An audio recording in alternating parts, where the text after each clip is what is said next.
Hello my dear friends, welcome back to my channel tutor at your home. Friends, आज जो हम topic cover करने वाले हैं वो है क्लास 12th के लिए। यस, उनकी जो बुक है फ्लैमिंगो, उसी से हमने कुछ एक्सट्रैक्ट्स यहाँ पर उठाए हैं प्रोज सेक्शन से, जो मुझे लगता है कि इम्पॉर्टेंट हो सकते हैं from the point of examination. So यहाँ पर कुछ 8 आपको एक्सट्रैक्ट्स मिलेंगे देखने के लिए। उसके बाद में पार्ट 2 में कुछ और एक्सट्रैक्ट्स भी कवर कर दूंगी। तो जल्दी से देख लेते हैं हम लोग क्या इंपॉर्टेंट एक्सट्रैक्ट्स हैं यहाँ पर, ठीक है। सो यहाँ पर आपको कोई भी बुक से, जितने भी हमारे चैप्टर्स हैं वहाँ से कोई भी एक्सट्रैक्ट आपको उठा के दे दिया जाएगा इस तरह से। पहले वाला देख लेते हैं क्या बोल रहा है ये। Poor man, it was in honour of this last lesson that he had put on his fine Sunday clothes and now I understand why the old man of the village was sitting there in the back of the room. It was because they were sorry too. They had not gone to school more. It was their way of thanking our master for his 40 years of faithful service and of showing their respect for the country that was there no more. देखिए, आप समझ जाइएगा, यहाँ पर lesson की बात हो रही है ना। और यहाँ पर विलेज पीपल की बात हो रही है, लास्ट लेसन की बात हो रही है। तो ये लास्ट लेसन वाला चैप्टर है ना, जिसमें जो टीचर है एम हैमिल, वो अब स्कूल छोड़ के जा रहे हैं। क्यों जा रहे हैं देख लेते हैं। यहाँ पर कुछ क्वेश्चंस हमको पूछे ही होंगे।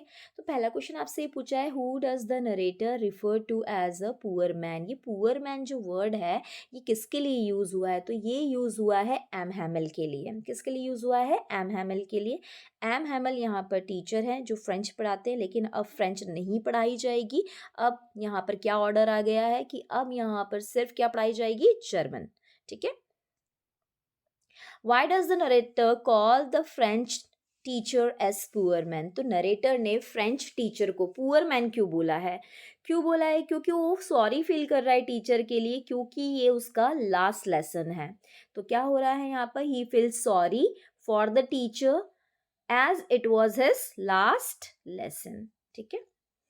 क्वेश्चन नंबर 3 आपसे पूछ रहा है कि कितने सालों तक टीचर वहां पर सर्विस कर रहा था। How many years had the teacher given his service in the school. देखिए, अभी हमने ऊपर पैराग्राफ में पढ़ा 40 ईयर्स से, पूरे 40 साल उसने उसको दे दिए थे स्कूल को, है ना।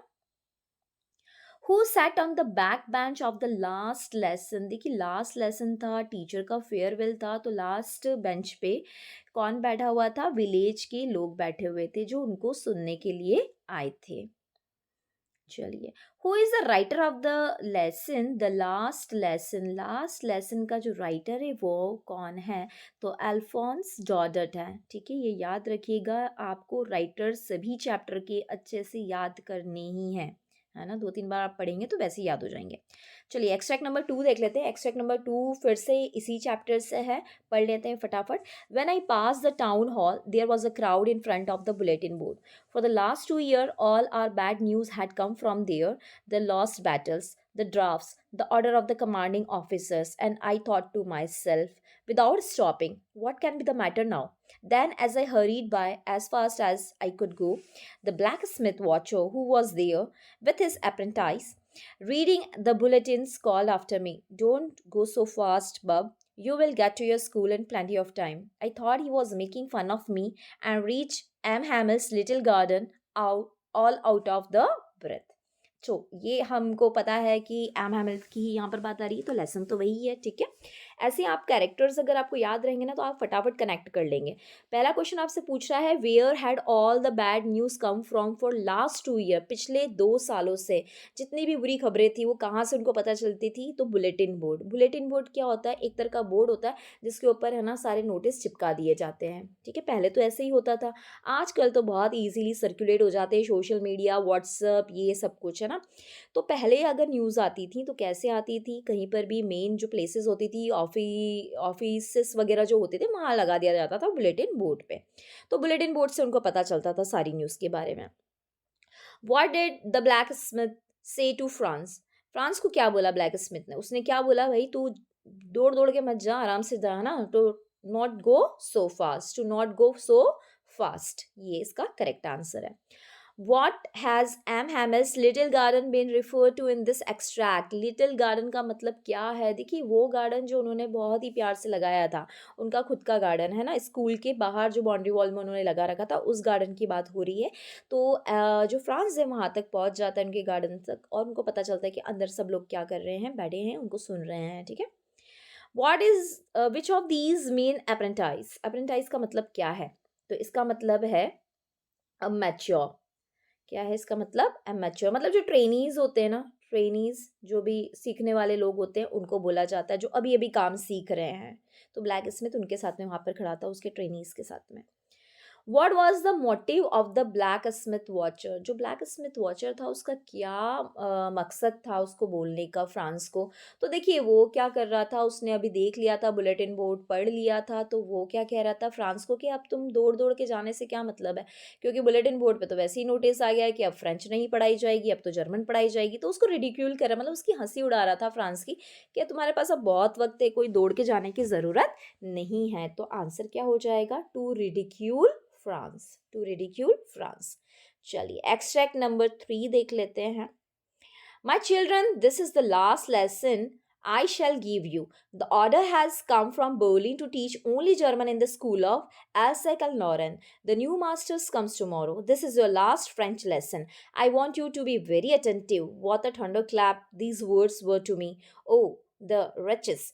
That was what they had put up at the town hall. My last French lesson. Why, I hardly knew how to write. I should never learn anymore. I must stop there then. Oh, how sorry I was for not learning my lesson, for seeking birds, eggs, or going sliding on the saw. My books that had seemed such a nuisance a while ago, so heavy to carry, my grammar and my history of the suns were old friends now I couldn't give up. देखो इसके अंदर कुछ नहीं, France जो है जैसे ही उसको पता चला कि भैया अब तो फ्रेंच नहीं पढ़ाई जाएगी, बर्लिन से ऑर्डर आ गया है ना, कि एल्सेक एंड लॉरेंस स्कूल में अब तो जर्मन पढ़ाई जाएगी क्योंकि ये उनकी कस्टडी में आ गए हैं। तो यहाँ पर क्या हुआ, उसको बुरा लग रहा है। अब पूरे साल भर तो उसने पढ़ाई नहीं करी। ऐसे ही होता है ना कि लास्ट मोमेंट पे ही सारे बच्चों को समझ में आता है, अरे मुझे पढ़ लेना चाहिए था। तो यहाँ पर हमारा जो फ्रांस है वो भी आप लोगों की तरह ही है। लास्ट टाइम पे अब उसको समझ में आ रहा है कि अब वो फ्रेंच लेसन आगे नहीं पढ़ पाएगा, तो वो सॉरी फील कर रहा है, तो उसको अच्छा नहीं लग रहा है ना। सडनली उसकी बुक्स उसको फ्रेंड लगने लग गई हैं अब। ठीक है, तो देख लेते क्वेश्चंस क्या है। What of these orders has come from Berlin? Berlin से क्या ऑर्डर आया था? बर्लिन से ये ऑर्डर आया था कि फ्रेंच नहीं पढ़ानी है, no French to be taught, कोई फ्रेंच नहीं पढ़ाई जाएगी। Why does M Hamel want the students to be attentive? क्यों चाहते थे कि वो अटेंटिव रहें? तो वो इसलिए अटेंटिव करना चाहते थे स्टूडेंट्स को क्योंकि ये उनका क्या था, लास्ट लेसन था, ये उनका लास्ट लेसन था। ठीक है, because it is his last French lesson.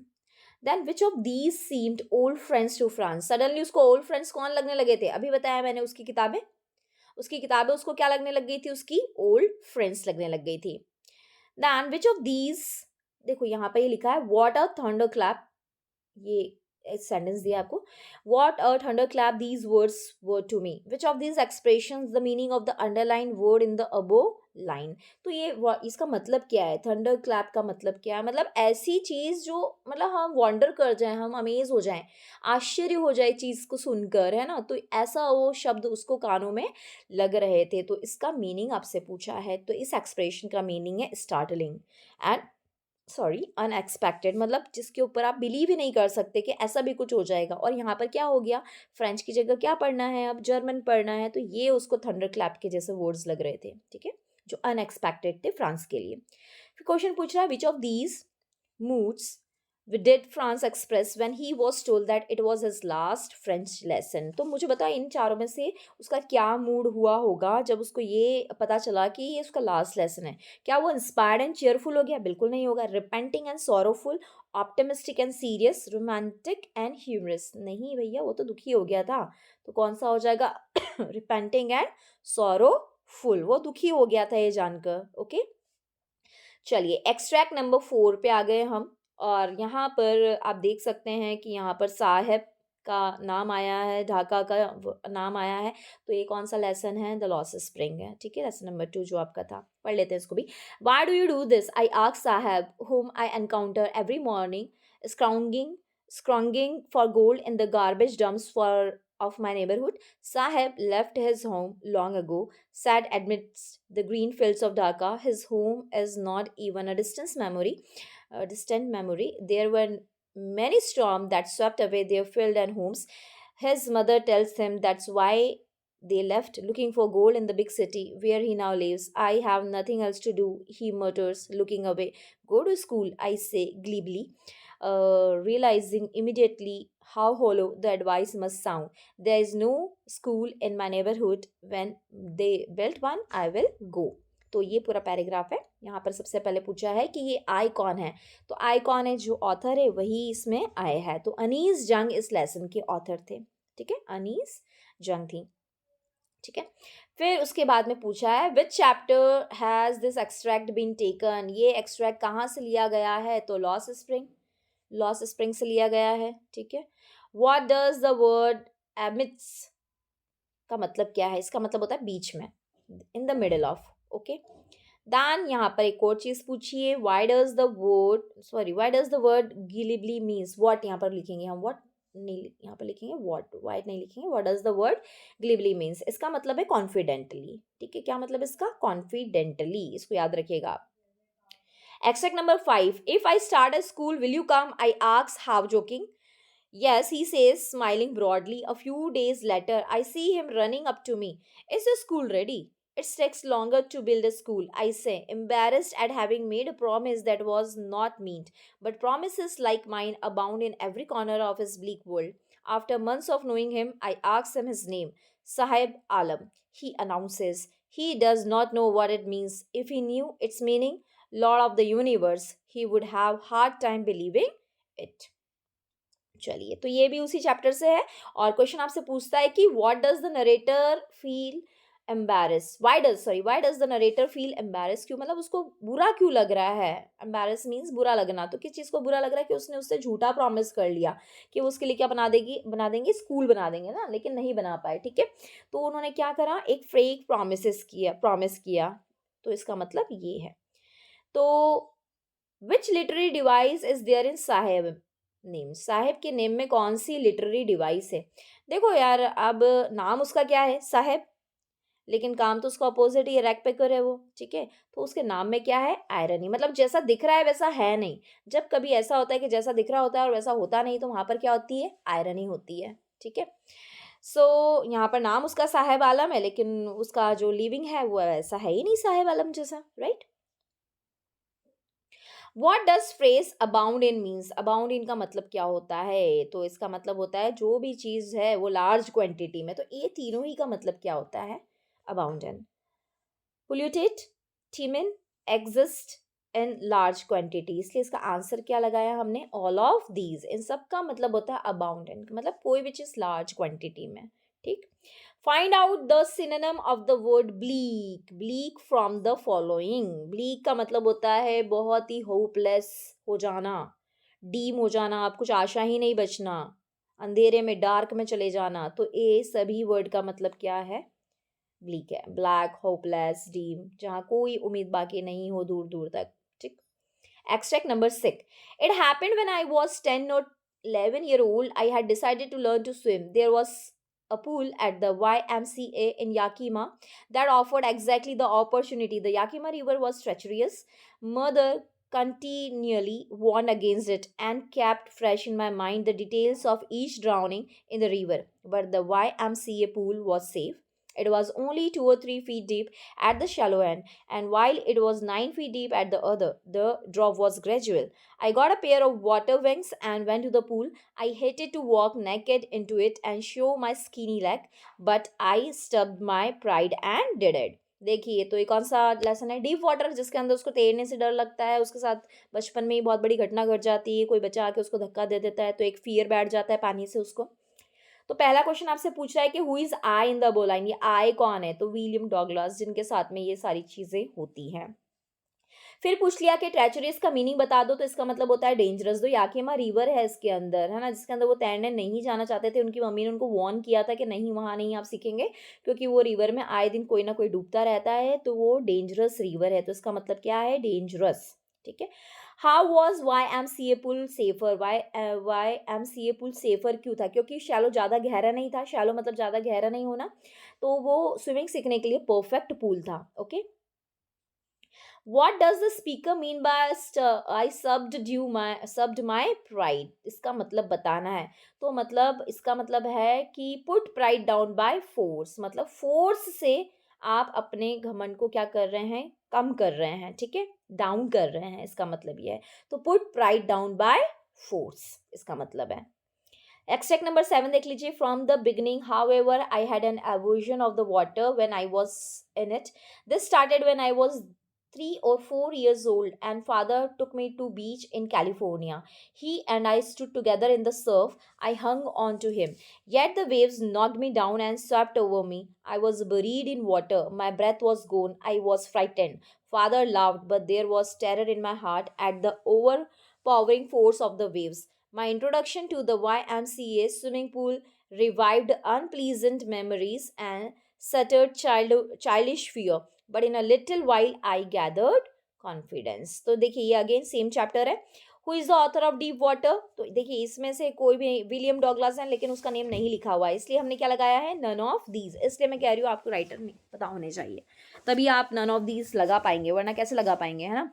फिर क्वेश्चन पूछ रहा है what does the word revived mean? Revived का मतलब क्या होता है कि फिर से किसी चीज़ को याद करना, फिर से फ्रेश चीज़ें हो जाना, है ना, माइंड में कहीं पर.